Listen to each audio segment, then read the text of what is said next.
Pittsburgh Steelers coach Mike Tomlin is a player's coach. A lot of players said they would love to play for Mike Tomlin. That's the reason why Patrick Peterson and other players have came to the Steelers.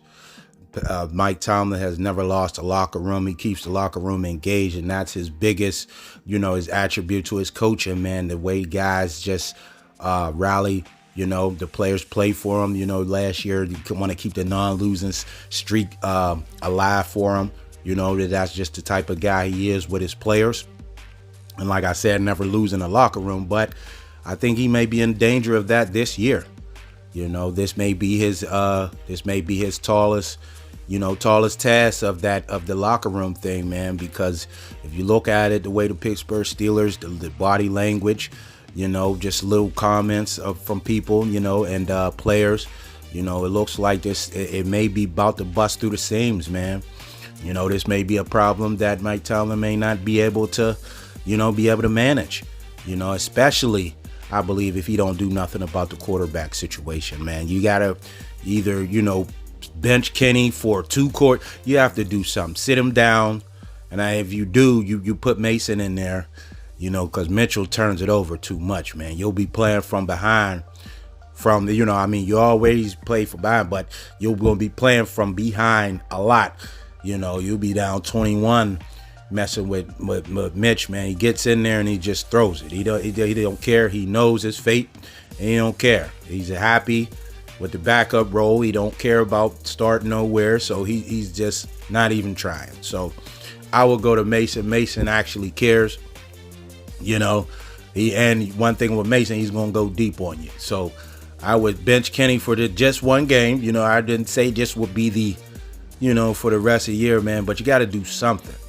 You have to show the players, T.J. Watt, Cam Hayward. You got to show these guys, man, who's fighting, who's already voicing their frustration about not making the playoffs, not winning playoff games, and just not winning nothing. Putting their hearts out in the defense, man, is the reason why they're in these games. You hold a team to 13 points like the Cleveland Browns, you're supposed to win that game. And you say, hey, man, some better quarterback play. Hit some of these open guys, man. Guys running up the seams. I mean, if we get those, we may have 17 points. Or at least 13. We get in position to get a tie-in and we go to overtime, take our chances there. Better quarterback play, man. The Steelers may have 2 more wins on a record. And those guys are starting to see it, man. And it's like, hey, you get Najee Harris making a comment. Yeah, the record's good, but you can't keep winning like this. Which is true. And that was always the thing, man. How long can the Steelers sustain? And maybe a Cleveland loss, the close game loss, is a blessing in disguise. Because, you see people smiling and think it was cool. Hey, they got outgained, but they won. That's not cool. Okay, well, now you get outgained and you lost. So now, hey, maybe we need to address this thing, because when you're winning, it masks things. So now it's like, hey, we're not that bad. We're winning ball games. Nah, you're just getting by, and it take a game to show you, like, man, hey, there's other teams that have a quarterback that can do a fourth quarter drive too. You don't always want to make it to the fourth quarter. You know what I'm saying? The fourth quarter should not be, on your mind. Hey, let's just hang around to the fourth. Defense, do your best until we can get to the fourth, and then that's when our offense will click. You can't do that. And then you can't expect for T.J. Watt, Alex Highsmith to make game-changing plays every time. You can't expect a strip sack every game.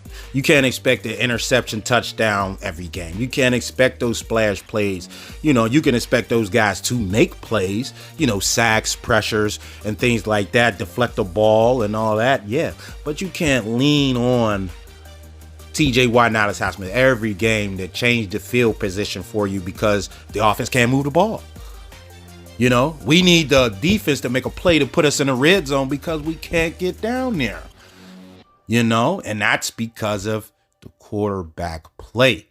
Hey, man, they say the definition of insanity is if you do the same things and you're expecting different results. You put the same quarterback out there with the same play court, with the same play caller, you're going to get the same results. A stagnant offense like you've been getting. So maybe, if you cook with the same recipe, you get the same taste every time. And they got to put some more ingredients in there, man, in the pot, man, and maybe it'll come out different. So hey, you go to Mason for a game, you see Kenny Pickett's body language, man. He looked defeated, and maybe you put Mason in there, let him see Mason with energy, and you have to do something, man, because the locker room is going to divide. People is going to start making comments. Hey, who they're talking about. You know who they're talking about. But they're not going to make a direct comment. They're going to make indirects,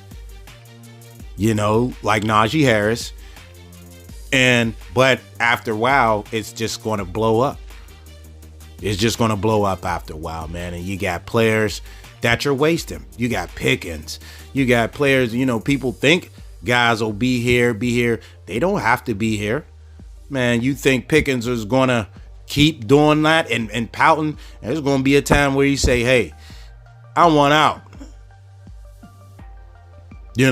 So I mean, it might be the year that Mike Tomlin, man, he might lose his first locker room this year. The way it goes, especially if he keeps making excuses for Kenny Pickett. The reporter asked him, "Hey, what are some of these throws Kenny are missing?" I don't know what throws you're talking about. You have to ask Kenny. And is Kenny lack of confidence? No, he's okay. Come on, Tomlin. Now you took Mitchell Trubisky out. Third game of the year. Third game, halftime. You yanked him. So, and that's how Kenny Pickett got in there. So you can't be hypocritical, man, and pull Mitchell and leave Kenny in there, man, if he's not doing the job. 106 yards through the air. Jaylen Warren had that running. Your running back is running for more passing yards. That's a problem. It's a problem. And it's a one that you can't keep ignoring. Okay, winning games. All right. Fourth quarter, Kenny. Here we go. He wasn't good in 3, but he's damn good in 4. But guess what happened in this fourth quarter? 3 and out. 14-second drive. Get the ball back with 1:45. 3 pass plays, 3 and out. Cleveland's quarterback. DTR comes down and pulls his magic and gets the win. So it's over. The magic is over. It was nice. We need a whole game, man. And if that's too hard to ask, man, you got a guy that, Mason, man, I believe if you put him in, man, I don't believe he can do any worse than what you got right now. I don't think you can do no worse. I really don't. I think Mitchell can probably do worse because he's a turnover machine. But if you put Mason in there, man, you mean to tell me Mason can't throw for 106? Tell me what game this year that Kenny played that you say Mason couldn't have done that. He could have done any of them. He could have played in any of them and won. You that probably had the same record with Mason. So, if Mike Tomlin wants to keep being a player's coach, if you want to keep these locker rooms, man, you want to keep it engaged, I think it's time for him to do something with his quarterback, or else you're going to start hearing the chatters, the indirect quotes, and it's not going to be looking good. So Mike Tomlin's a player coach, never losing a locker room. I think he's in danger of losing that this year. So we'll just have to see how it goes moving forward. Thanks for watching the video. Make sure to subscribe to the channel and hit the notification bell to get all the new videos. And until next time, I'm out.